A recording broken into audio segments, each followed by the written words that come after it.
Wild Venture, c'est un jeu pour 1 à 2 joueurs à partir de 10 ans pour des parties d'environ 45 minutes, 1 heure.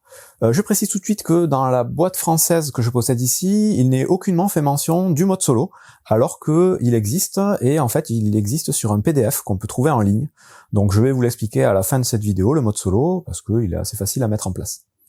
Au niveau du thème et du jeu, donc c'est un jeu dans lequel on va faire une compétition entre joueurs, du coup, quand on joue à deux, l'un contre l'autre, où on va essayer de gagner le trophée de la communauté dans notre village. Donc on est des jeunes adultes et on va essayer de rendre service au village du mieux possible, et c'est celui qui aura le mieux rendu service au village qui sera déclaré vainqueur à la fin de la partie. Au niveau des règles, ça va être un jeu de construction de moteur, donc on va avoir des cartes qu'on va essayer de collectionner, qu'il va falloir activer, et plus on activera les cartes, plus on pourra les mettre dans notre zone de scoring à la fin de la partie. Ça va être toutes les cartes qu'on aura épuisées, qu'on aura mis dans notre zone de scoring, qui nous feront marquer des points. Pour la mise en place à 2 joueurs, vous allez tout simplement mettre le plateau au centre de la table. Ce plateau-là, il est recto verso. Vous choisirez la face sur laquelle vous voulez jouer. Vous avez le printemps d'un côté, c'est celui-ci avec le fond vert, et l'automne de l'autre côté avec le fond un peu plus orange. La seule différence entre les deux, ça va être un peu l'emplacement des actions, et sur le côté automne, vous aurez des embranchements qui vont coûter des ressources pour pouvoir les traverser, coûter soit des pièces, soit des cartes. Sinon, ça va fonctionner exactement de la même façon. Sur ce plateau, il faudra mettre des jetons à certains endroits. Donc vous allez mettre les jetons nid sur tous les emplacements avec un +1 qui sont un petit peu entourés en couleur. Donc vous en avez 3.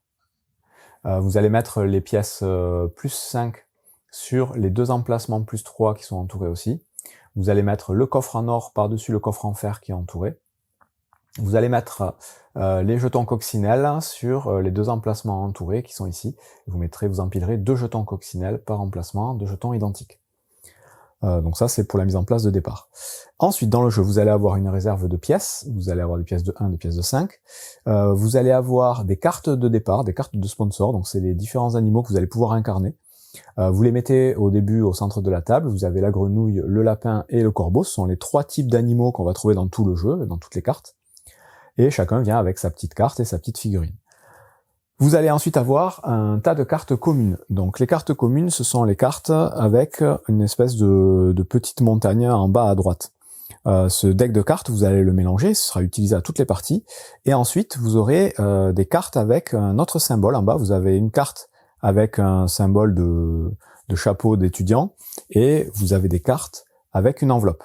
Ça, ce sont 2 decks différents, et en fonction de comment vous voulez jouer, vous allez mélanger un de ces 2 decks au deck commun, pour avoir un deck principal de cartes à jouer.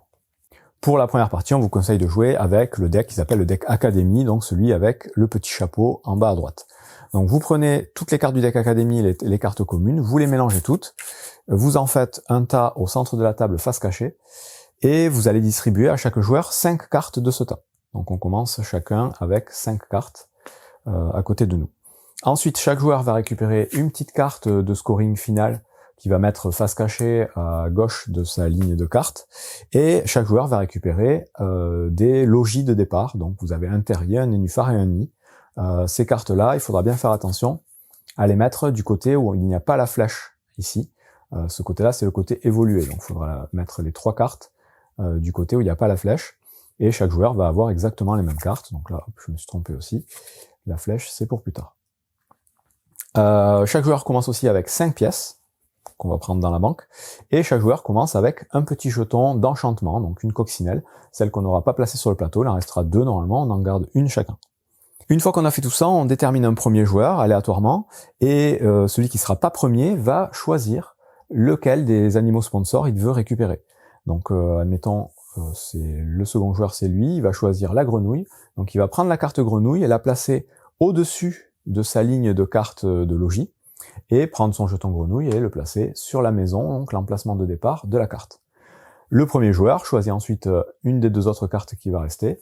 Admettons, on va prendre le lapin, place son personnage lapin au-dessus donc de ses logis, son personnage sur la carte, et sur chacune des cartes qu'on vient de récupérer ici, on va y mettre 2 pièces, mais sur le côté provision. Donc les pièces, en fait, elles sont à double effet dans le jeu. Elles servent donc de pièces quand on doit poser, acheter des cartes. Elles servent aussi de provision sur leur verso, quand on va poser des cartes principalement de personnages ou d'équipements. Donc là, on vous dit sur la carte, en haut à droite, qu'il y a 2 équipements qui viennent sur cette carte quand elle est jouée. Donc on met 2 équipements dessus. Et c'est exactement la même chose sur l'autre carte ici.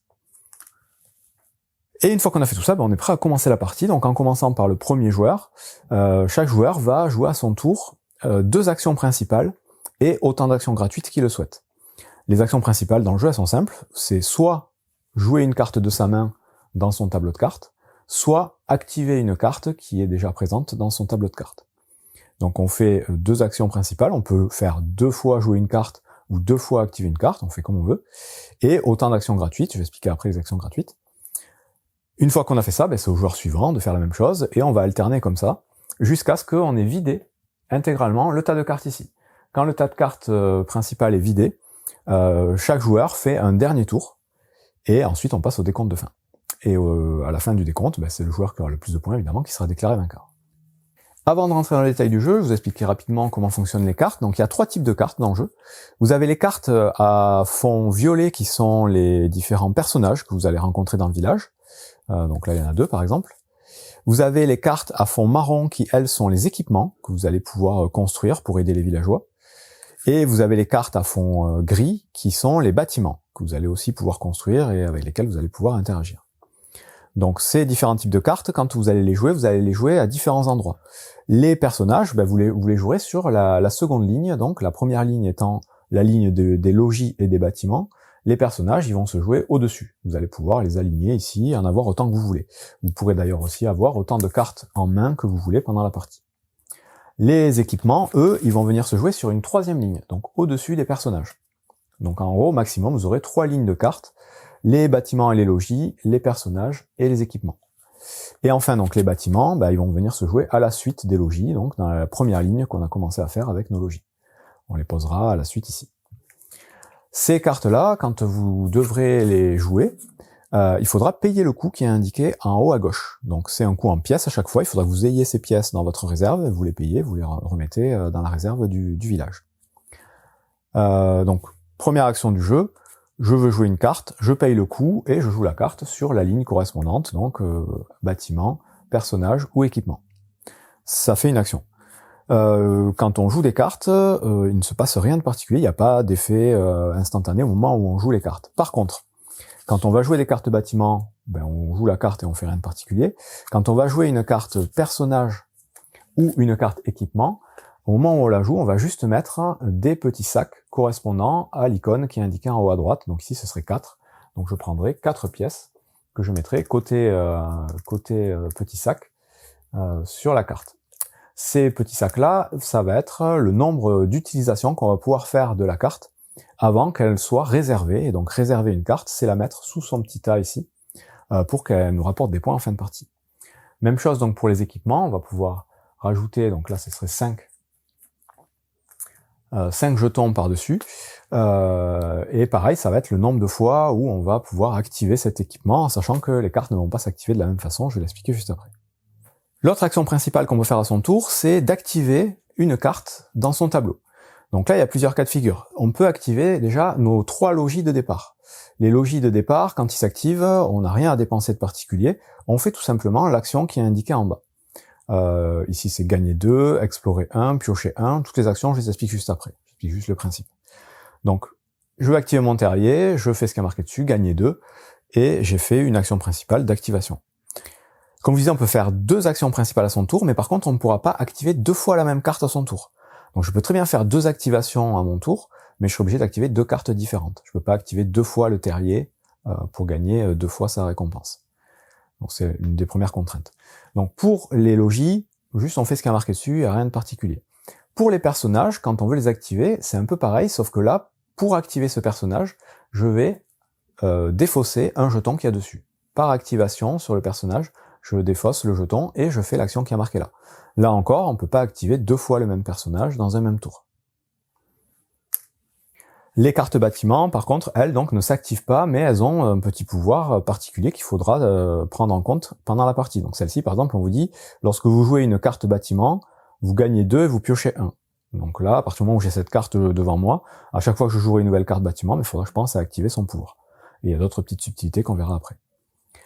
Donc voilà pour l'activation des cartes, principalement on va activer donc les personnages et les logis. C'est la seule chose. Les cartes équipement, quant à elles, vont s'activer automatiquement quand on fera ce qui est indiqué dans la ceinture ici en marron. Donc celle-ci, par exemple, on vous dit défausser au moins une carte. Donc à chaque fois qu'un joueur, que ce soit vous ou votre adversaire, défausse une carte, cette carte va s'activer et donc on va prendre une de ses provisions et on va la donner en tant que pièce au joueur qui aura déclenché l'effet. Donc si c'est moi qui le fais, je gagne une pièce. Si par contre c'est mon adversaire qui le fait, il utilise quand même ma carte et c'est lui qui récupère la pièce. Et on commence donc à vider le nombre d'activations de cette carte. Si jamais on arrive à vider intégralement le stock de ressources qu'il y a sur cette carte, donc en faisant une dernière activation, dans ce cas-là, quand reviendra le tour de ce joueur, si la carte est vide, on va pouvoir la scorer et donc ça déclenchera la capacité qui s'appelle relique ici. Ça, c'est la capacité qui se déclenche quand la carte d'équipement se vide. Et donc justement, archiver des cartes, c'est ce qui va se passer à la fin de notre tour. À chaque fois qu'on a fait nos 12 actions principales et éventuellement nos actions gratuites, on va regarder toutes les cartes qui n'ont plus de provision parmi les cartes équipement et les cartes personnages. Ces cartes-là, on va tout de suite les archiver, c'est-à-dire les prendre et les mettre face cachée sous notre carte ici. Et donc les personnages, on les met juste face cachée dessous. Les cartes d'équipement, comme je vous disais, on active d'abord la relique, le petit effet qui est là. Donc là, on vous dit réserver n'importe quelle carte de la défausse. Donc, il y aura des cartes en défausse, on pourra aussi venir en mettre une dans notre réserve de cartes. Et ensuite, on la met face cachée. Donc ça, on le fait pour toutes les cartes qui n'ont plus de provision dessus parmi les équipements et les personnages. Et on le résout dans l'ordre qu'on veut, ce qui peut avoir une importance en fonction des effets qui vont se déclencher. Voilà pour donc le tour de jeu, les actions principales qu'on va devoir faire. Soit on joue une carte, soit on active une carte, et à la fin on regarde s'il y a des cartes qui n'ont plus de provision, et dans ce cas-là on les archive. On a aussi donc la possibilité pendant notre tour de faire des actions gratuites. Donc les actions gratuites, c'est simple, c'est des capacités qui sont sur certaines cartes où il y a marqué capacité gratuite, tout simplement.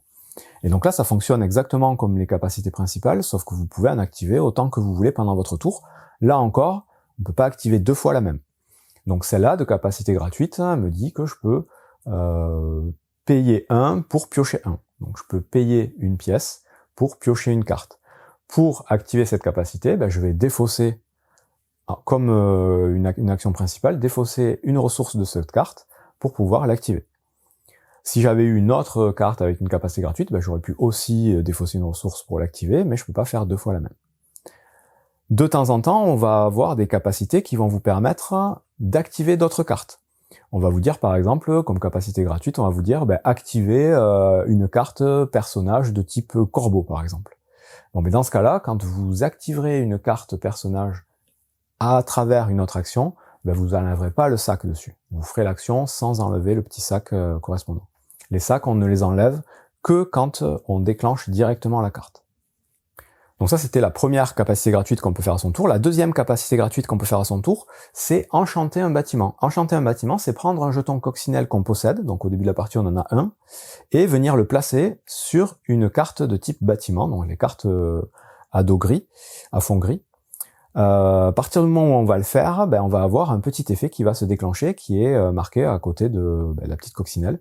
Il y a deux types d'effets, il y a les effets avec le petit éclair, et on peut éventuellement avoir des effets aussi permanents, donc comme celle-ci. Donc si c'est le petit éclair, c'est au moment où vous faites l'enchantement, vous réalisez ce qui est marqué dessus. Si c'est une coccinelle toute seule, ça va vous améliorer certainement l'action du bâtiment. Et c'est à peu près tout ce qu'on va pouvoir faire à son tour. Donc je récapitule rapidement. Soit on joue une carte en tant qu'action principale en payant le coût indiqué en haut à gauche et en mettant éventuellement des petits sacs indiqués en haut à droite. Soit on active une carte. Si c'est un logis, on fait tout simplement ce qui est marqué dessus. Si on active un personnage, on défausse un sac, on fait l'action qui est marquée dessus. Les cartes de type équipement, les cartes marron, vont elles s'activer quand on fera la condition qui est indiquée dessus.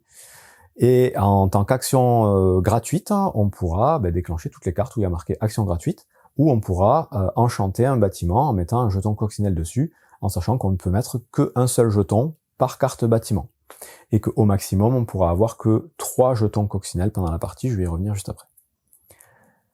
Maintenant, on va voir en détail les différentes actions qui vont se trouver sur toutes ces cartes. Et elles sont assez simples. Vous aurez donc l'action gagner. Donc gagner 2, gagner 3, gagner X. Ça vous permet tout simplement de gagner des pièces de la banque. Donc vous avez des pièces dans la banque. Quand vous vous dites gagner des pièces, vous les prenez dans la banque et vous les mettez dans votre réserve personnelle. Ensuite, vous avez l'action piocher. Donc piocher X, pareil, piocher 1, 2, 3, c'est tout simplement piocher des cartes du deck et les rajouter à votre main. Donc là, hop, vous avez votre main de cartes, vous rajoutez des cartes en main. Vous allez avoir l'action explorer 1. Alors là, c'est explorer 1, vous pouvez avoir exploré 2, 3, 4, pareil. Explorer, c'est ce qui va vous permettre de vous déplacer sur la carte ici. Donc quand on vous avez exploré 1, tout simplement, vous allez déplacer votre figurine de une case vers la bulle suivante, en fait, dans la direction de votre choix. Donc au début, vous avez 3 directions possibles. Vous partez dans la direction que vous voulez, en sachant que vous ne pourrez pas faire marche arrière. Vous êtes obligé de progresser sur les pistes en avançant toujours vers le haut ou la droite ou la gauche. Quand vous aurez une action explorée avec une valeur supérieure à 1, donc 2, 3, 4, c'est le nombre de cases maximum que vous pourrez traverser, en sachant que vous pourrez vous arrêter avant. Si vous avez un exploré 4, vous pouvez très bien explorer 1, vous arrêter à la première case que vous traversez. Et évidemment, sur la case sur laquelle vous vous arrêtez, vous gagnez le bonus qui est indiqué. Donc là, vous avez des bonus en pièces, vous allez pouvoir gagner plus ou moins de pièces. Vous allez avoir des bonus en cartes, donc ça va vous permettre de piocher des cartes dans le deck, tout simplement. Quand vous aurez le symbole du nid, ça va vous permettre d'activer votre carte nid, ou bien de retourner votre carte nid sur sa face améliorée. Et sa face améliorée vous permet d'avoir une action un peu plus intéressante. Ça, c'est par symbole nid. Le symbole du terrier, c'est pareil, quand vous tombez dessus, soit vous activez votre terrier, soit vous retournez votre carte terrier, et le nénuphar, même chose, soit vous améliorez votre nénuphar, soit vous activez votre nénuphar. Et vous voyez que ça améliore un petit peu les actions. Quand vous tombez sur une case avec un jeton, vous prenez le jeton, vous faites ce qui est marqué dessus et vous le défaussez, et ensuite, les autres joueurs, ou vous, quand vous y retournerez, vous ferez l'action qui est en dessous. Les jetons coccinelles, ce sont donc des jetons d'enchantement. Quand vous tombez dessus, vous gagnez le jeton, mais vous ne pourrez gagner que un seul jeton de chaque couleur. Donc au maximum, vous aurez votre jeton de départ, un jeton orange et un jeton noir-violet. Si vous retombez sur une case avec un jeton que vous avez déjà, vous le ramassez pas, vous le laissez pour l'autre joueur. Et ensuite, sur ce plateau, vous aurez des cases avec des coffres. Donc il y a 3 types de coffres. Vous avez les coffres en fer, les coffres en or et les coffres en rubis. Donc là, en fonction du type de coffre sur lequel vous tombez, vous aurez le choix de faire des actions différentes. C'est toujours un peu le même type, mais de plus en plus fort. Le coffre de fer, par exemple, il vous permet de réserver une carte de votre main, c'est-à-dire de prendre directement une carte de votre main et de la mettre dans votre zone de scoring sous votre tas de cartes. Vous pourrez à la place analyser 3, piocher 1, défausser 2. Donc ça, analyser 3, ça veut dire piocher les 3 premières cartes de la pioche. Vous analysez les cartes. Piocher 1, ça veut dire que parmi ces 3 cartes, vous en gardez une dans votre main, et défausser 2, ça veut dire que vous allez mettre les 2 autres dans une des fosses au centre de la table. Donc ça, analyser, vous le retrouverez sur plusieurs différentes cartes. Des fois, vous aurez analysé, pioché, joué. C'est-à-dire parmi les cartes que vous avez analysées, il y en a que vous pourrez jouer directement. L'autre possibilité, toujours pour le coffre en fer, c'est de poser une provision sur un de vos villageois. Donc vous avez un villageois qui vous est très utile, mais il lui reste plus qu'une provision dessus. C'est-à-dire que vous allez pouvoir l'utiliser une dernière fois avant de le recycler, avant de le mettre en réserve, de le réserver. Grâce à ça, vous allez pouvoir rajouter une petite provision dessus, comme ça vous pourrez l'utiliser une fois de plus. Pour le coffre en or et le coffre en rubis, ça va être la même chose, mais un peu plus fort. Le coffre en or, vous allez pouvoir réserver directement 2 cartes de votre main. Le coffre en rubis, ce sera 3 cartes. Le coffre en or, vous allez pouvoir regarder 5 cartes, en piocher 2, en défausser 3. L'autre, ce serait 5 cartes aussi, mais vous allez en réserver une directement. Vous allez en mettre une directement dans votre tas, en piocher 2, en défausser 2. Et ensuite, vous allez pouvoir soit activer un villageois, soit prendre 2 cartes de la défausse, en mettre une en réserve et en jouer une en ignorant les coups. Donc voilà, c'est des récompenses assez intéressantes. Voilà tout ce qu'on va trouver donc sur cette carte en vous déplaçant et à chaque fois donc en activant juste la case sur laquelle vous vous arrêtez. Quand vous arriverez sur les emplacements avec un petit champignon ici, donc il y en a 3 différents, c'est le bout des chemins en fait, il y a 3 fins de chemin. À la fin de votre tour, tout simplement, vous reprendrez votre personnage et vous le remettrez sur le village, et vous pourrez repartir et explorer d'autres chemins. Vous allez pouvoir faire plusieurs tours comme ça. Voilà, tout ça c'était avec l'action d'explorer qu'on va trouver sur plusieurs cartes pour pouvoir se déplacer sur la carte. Analyser, donc on l'a vu aussi, ça va être pour piocher un certain nombre de cartes, en garder, en défausser. Vous avez aussi une action qui s'appelle investir. Donc quand on vous dit investissez X, ça veut dire prendre des pièces de votre réserve et les mettre sur un bâtiment. Donc ici, par exemple, quand vous placez votre coccinelle ici, le pouvoir c'est d'investir X et d'explorer X, où X est le nombre de vos cartes bâtiments en jeu. Donc là, admettons, j'ai 2 cartes bâtiments en jeu. Quand je mets ma coccinelle ici, je vais pouvoir ajouter 2 pièces sur mon bâtiment ici, puisque j'ai 2 bâtiments, et explorer 2, donc avancer de 2 cases sur le plateau. Les pièces qu'on va mettre ici, elles resteront jusqu'à la fin de la partie, les pièces qu'on va investir sur les bâtiments, donc il n'y a que sur les bâtiments qu'on pourra en mettre, et ce sera tout simplement des points de victoire en fin de partie. Chaque pièce vaut 1 point en fin de partie, grâce à cette action donc d'investir sur les bâtiments. On a fait le tour de tous les mots-clés, je récapitule. Vous avez le mot-clé gagner qui vous fait gagner des pièces, vous avez piocher qui vous fait piocher des cartes, réserver qui vous permet de mettre des cartes sous votre pile de scoring, défausser, c'est jeter des cartes dans la défausse ici, explorer c'est avancer sur le plateau, investir c'est mettre des pièces sur des bâtiments, et analyser c'est piocher un certain nombre de cartes dans le deck. Voilà à peu près tout ce que vous allez trouver dans le jeu. Et c'est à peu près tout pour les règles du jeu, donc on va alterner les tours comme je vous disais, en jouant 2 actions principales, autant d'actions gratuites qu'on veut, puis au joueur suivant, on va alterner, et dès que le tas est vide ici, on joue chacun un dernier tour et on passe au décompte de fin. Avant le décompte de fin, on va défausser toutes les cartes qui nous restent en main. Elles servent à rien, on les jette, on les met en défausse. Ensuite, on va regarder toutes les cartes personnages qu'on aura sous notre pile de cartes ici. Donc les cartes personnages, ce sont toutes les cartes violettes. Donc on va prendre toutes les cartes violettes, admettons que j'ai tout ça, et on va les trier par famille. Donc chaque carte va avoir un type d'animal. Donc vous avez les lapins. Donc là, admettons, voilà, j'ai pas mal de lapins. Vous avez les grenouilles. Et vous avez éventuellement les corbeaux. Admettons, j'ai cette carte aussi. Hop, ça c'est défaussé.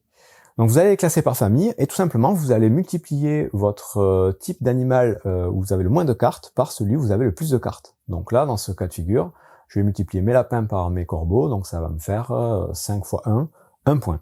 Donc j'ai 1 point pour mes types d'animaux dans mon deck. Ensuite, on va regarder les cartes d'équipement qu'on aura dans ses cartes réservées, donc sous sa pile de cartes, donc les cartes marron. Et là, tout simplement, on va multiplier ce nombre de cartes par le nombre de bâtiments enchantés qu'on a devant nous. Donc le nombre de bâtiments sur lequel on aura un jeton coccinelle.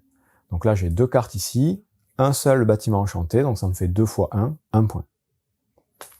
Et enfin, dernier scoring, ça va être tout simplement les pièces qu'on aura investies dans les bâtiments. Donc là, j'en ai mis 2, donc ça me fait 2 points. Et ça fait le total de points, c'est tout ce qui va compter à la fin. Donc il va bien falloir faire attention à collectionner des animaux en quantité importante, en sachant que les cartes qu'on va réserver, donc on va mettre face cachée sous notre pile ici, dans une partie standard, on n'a pas le droit d'aller les regarder. Donc il faudra se souvenir quel type d'animaux on a mis sous notre deck pour essayer d'équilibrer un petit peu ces animaux. Pour une partie facile, en variante, on vous dit que vous avez le droit d'aller regarder si vous n'avez pas envie de vous casser la tête à mémoriser un peu tout ça. Donc il faudra essayer d'enchanter des bâtiments pour pouvoir scorer après les cartes d'équipement qu'on a dans notre deck, et essayer de mettre des pièces sur nos bâtiments, c'est tout ce qui compte à la fin de la partie. En cas d'égalité, on vous dit que les 2 joueurs gagnent, mais si vraiment vous voulez départager le vainqueur, c'est celui à qui il restera le plus de pièces. Maintenant, pour jouer à Wild Venture en solo, donc je vous rappelle que les règles ne sont pas du tout dans la boîte, il faut aller les chercher sur un PDF sur internet. C'est assez facile, vous allez jouer contre donc un autre joueur, ce sera Otto la loutre, qui va jouer de manière un petit peu automatique et un petit peu différente de vous. Donc au niveau de la mise en place, ce sera exactement la même chose pour le plateau, la même chose pour vous joueurs, vous allez prendre vos 3 cartes terrier, nénuphar, nid, vous allez choisir un des sponsors en premier, prendre la figurine et la placer sur le plateau. Il n'y a pas de bâtiment au début, vous allez avoir votre pion enchantement, et c'est à peu près tout, donc c'est la mise en place classique. Vous allez mélanger donc un des 2 decks modulaires dans le deck principal, donc soit le module Académie, soit le module Courrier, et l'autre module, donc là admettons j'ai pris le module Académie, le module Courrier qui va rester, ça va être le deck de Otto. Donc Otto, la loutre, votre adversaire, va mélanger ce deck, et au début de la partie, on va piocher les 8 premières cartes de ce deck, et on va déterminer un mode de difficulté. Donc là j'ai très mal mélangé, mais c'est pas très grave. En fonction du mode de difficulté, le joueur auto va récupérer un certain nombre de cartes. Donc en mode facile ou en mode normal, il va récupérer une carte, et en priorité ce sera une carte de personnage de plus forte valeur. Donc là ce serait celle-ci, puisqu'elle vaut 8. Il va récupérer cette carte et la mettre devant lui ici. Il mettra pas de provision dessus, parce que lui il joue pas vraiment avec les provisions. Si vous jouez en mode expert, ben là vous prendrez 2 cartes. Donc en priorité les personnages de plus forte valeur. S'il y a plus de personnages, vous prendrez un équipement. Où est-ce qu'ils sont les équipements? Évidemment. Vous prendrez un équipement, là encore celui de plus forte valeur, et par contre sur l'équipement vous mettrez le nombre de sacs qu'il faut. Donc en priorité des personnages de plus forte valeur. S'il n'y en a pas, un équipement, on prend une seule carte en mode facile et normal, on prend 2 cartes si on est en mode avancé. Toutes les cartes qui restent, on va les mettre en défausse.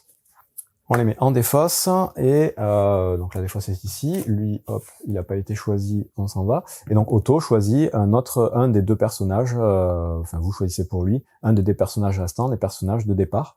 Donc il va avoir 2 cartes personnages au minimum, 3 éventuellement si vous jouez en expert, ou alors 2 personnages et un équipement si vous jouez en expert. Donc sur le tableau de Otto, il n'y aura jamais de cartes de pions ressources sur les cartes personnages. Il y en aura uniquement sur les cartes équipement. Donc Otto, il va jouer beaucoup plus simplement que vous. Il n'aura jamais de carte logis, donc les cartes de départ que j'ai moi, le terrier, tout ça, lui il en a pas. Il n'a pas de pion enchantement en début de partie, il n'a pas de carte en main. Il va ignorer tous les textes qu'il y a sur les cartes, lui on s'en occupe pas pour lui.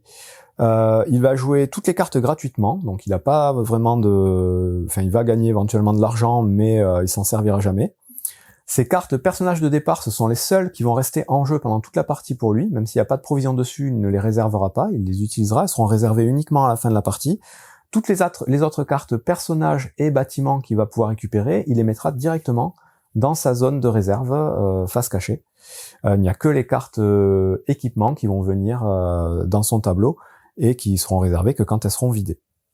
À chaque fois qu'on devra donner des cartes ou des pièces à Otto, on lui donnera des pièces, on convertira les cartes en pièces. Donc lui, il va stocker des pièces qui lui serviront à son scoring de fin.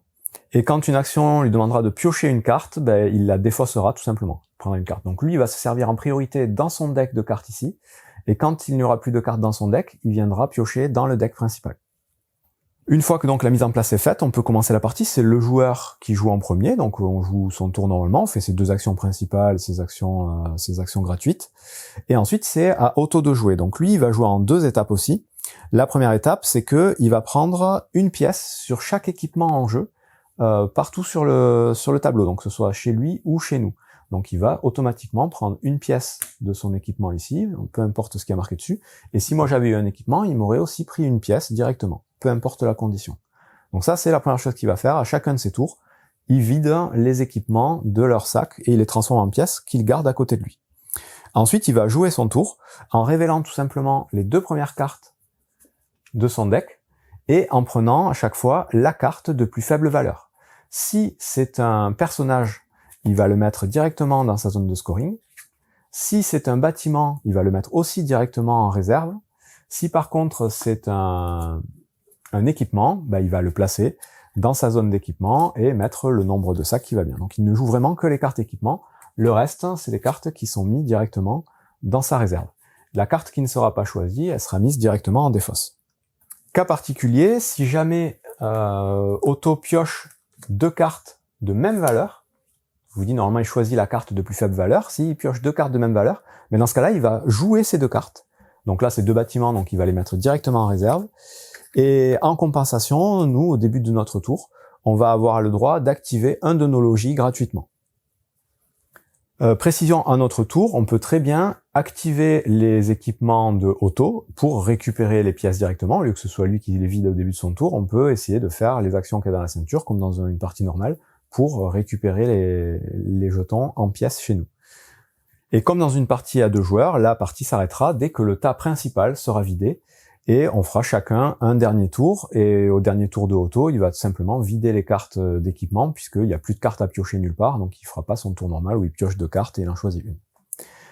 Le scoring de fin, il est exactement identique pour le joueur, donc on va compter tous nos personnages, regarder par famille combien on en a, le plus, le moins, multiplier tout ça, enfin, j'ai déjà expliqué tout à l'heure. Pour Otto, c'est différent, ça va dépendre aussi de son niveau de difficulté. Si vous jouez en mode facile, il va marquer 1 point toutes les 5 pièces qu'il aura réussi à récupérer. Si vous jouez en mode normal ou difficile, on va lui rajouter un villageois de plus dans le groupe où il en a le moins, par lot de 5 pièces en mode expert, et par lot de 10 pièces en mode normal. Donc ça veut dire quoi? Ça veut dire que à la fin, Otto, il va aussi compter ses personnages. Admettons, il a tout ça.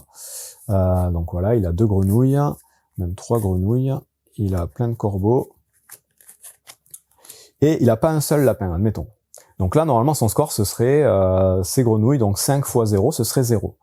Mais par lot de 5 pièces, si vous jouez en mode expert, on va lui rajouter un personnage virtuel dans son tas où il y en a le moins. Donc admettons, il a 20 pièces, mais on va lui rajouter 4 lapins ici.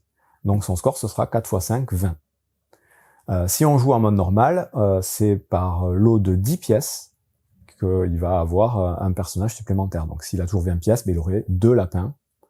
Et donc son score, ce serait 2 fois 5, 10. Donc c'est un peu tordu, mais c'est comme ça que ça marche. Les pièces, ça va lui permettre en mode normal et en mode difficile de lui rajouter des animaux dans l'espèce où il en a le moins. Ensuite, il va scorer aussi ses équipements, un peu comme nous, sauf que lui, on va considérer qu'il a enchanté un certain nombre de bâtiments, là encore en fonction de niveau de difficulté. Si on joue en facile ou en normal, on considère qu'il a enchanté 2 bâtiments, donc il va compter ses équipements, il va les multiplier par 2 pour faire son score. Si on joue en mode expert, on va considérer qu'il a enchanté 3 bâtiments, donc on fait son nombre d'équipements x 3. Et enfin, pour ces bâtiments, on va tout simplement additionner la valeur des cartes bâtiments qu'il aura réservées, et ça lui fera son score en bâtiment. Donc on fait le total de tous ces points, on compare à notre score, évidemment, celui qui a le plus de points est déclaré vainqueur. Et on a fait le tour de toutes les règles de A Wild Venture, un bon jeu pour 2 joueurs principalement, donc avec un petit mode solo, de construction de moteur, donc avec un thème et des illustrations plutôt sympathiques, un jeu qui va se jouer assez rapidement, même si au final les parties sont un peu longues. Le fait de devoir vider le tas, ça peut prendre un certain temps en fonction de avec qui vous jouez, si vous connaissez un peu le jeu. Vous avez même la possibilité, on vous dit en tant que variante, de mélanger directement les 2 tas de modules dans le deck principal. Donc la partie sera encore plus longue. En mode solo, vous pouvez faire aussi ça, mais dans ce cas-là, Otto, il va directement venir piocher dans ce tas aussi. L'avantage du coup, c'est que le mode solo, a priori, sera un peu plus court que le mode de joueur, quelle que soit la configuration. À 2, voilà, c'est peut-être un peu long, c'est le seul petit bémol que j'ai trouvé, mais sinon ça se joue très bien, c'est assez fluide, les règles sont assez simples, et c'est un bon petit jeu pour 2 joueurs que je vous conseille de tester à l'occasion. Bon jeu!